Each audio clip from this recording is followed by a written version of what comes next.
Good day, grade 9s. I'm Ms. Todd, and today's lesson will be about electric cells and resistance. We are going to have a look at what exactly a cell is and how resistance plays a role in an electric circuit. For this section, we are going to do a bit of revision on some terminology and then look into detail of electric cells and resistance. So firstly, let's start with circuits. In order to produce an electric current in a circuit, there needs to be the following. We need an energy source or a power source in the form of cells, batteries, generators, or alternative energy resources, which we'll do later on in the year.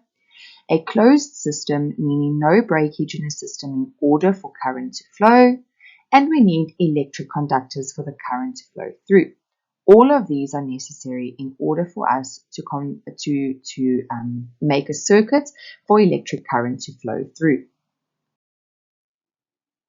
So with regards to energy sources, our first type of energy source we will be discussing is cells and batteries.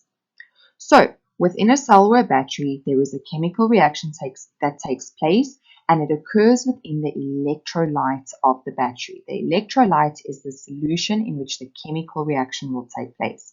And during that chemical reaction, there is a transfer of chemical energy to electric energy. That then supplies the flow of the electrons or the movements of the electrons through the through the conductor. Our next energy source or power source is a generator.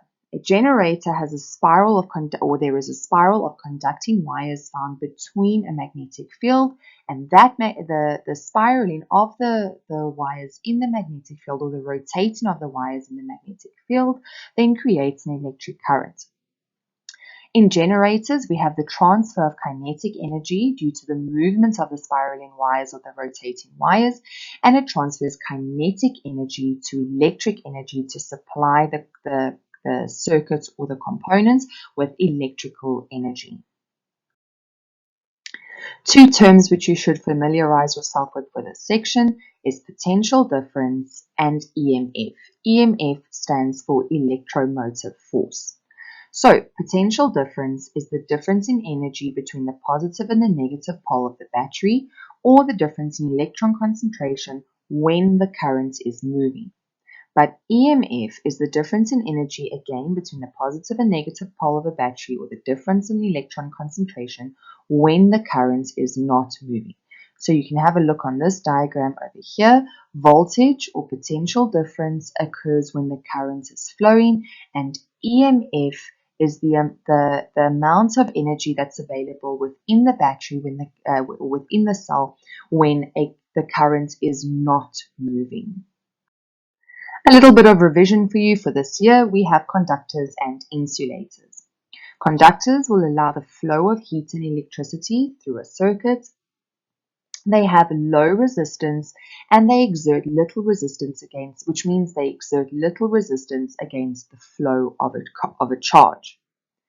But insulators will prevent the flow of heat and electricity. They have a high resistance as they exert a large amount of resistance against the flow of a charge. Some examples of conductors are electric cords, and an example of an insulator would be the rubber or the plastic around the electric cord. More examples of conductors could be copper wire, and insulators could be wood or glass or anything that will not allow electricity to flow through it. Now we move on to resistors. The definition of a resistor is a conducting material that is able to control the current flowing through or to provide a useful energy transfer. This energy transfer could be in the form of heat or in the form of light, and it uses the electrical energy to transfer into another type of energy. With regards to resistance, all conductors have some type of resistance as they need to have that energy transfer into light or into kinetic energy. High resistance, or the way we explain high resistance, it allows a small electric current to flow through because there is a more control of the current flowing through due to the resistance, and a low resistance allows a large electric current to flow through, as there is nothing really or not a lot of control retaining the electric current or controlling the electric current, so it allows a larger current to flow through. Another example of a type of resistor is a rheostat. A rheostat is a resistor where the resistance can be changed. A few examples of where we are able to see rheostats could be in stove knobs to turn the stove on to a specific temperature or the oven to a specific temperature, volume knobs to control how loud or how soft music is, dimming lights to control how light or how dim your room would like to be, and speakers to control the volume there. These are all appliances that contain rheostats, as we are able to change the resistance of that appliance or of that object. With regards to electric resistance, there are a few factors that will influence the resistance in a circuit. Firstly, the type of material will influence resistance. So certain types of material will have more resistance than others. For example, iron has a higher resistance than copper because copper is what we use in our electric cords. The length of the conductor or resistor will also influence resistance, as the longer the resistor or conducting wire is, the higher the resistance will be.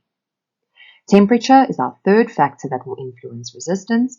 The warmer the resistor or the conducting wire, the higher the resistance will be. And our last factor, our fourth factor, is thickness. The thicker the resistor or the conducting wire, the lower the resistance will be, as there is more space for the current to move through. If you have a look at this diagram over here, the length, the longer the resistor or conducting wire, the more resistance there will be. If we look at thickness or thinness, or the thinner the conductor or resistor is, the more resistance there will be, as the thicker the conductor is, the more space there is for the current to flow. With regards to material, certain materials will have a higher resistance like iron, and other materials like copper will have a lower resistance. And lastly, with temperature, the higher the temperature, the more resistance a conductor or resistor will have, and the lower the temperature, the less resistance a substance will have. Thank you for coming to my lesson, grade 9s. We'll see you next time for series and parallel circuits.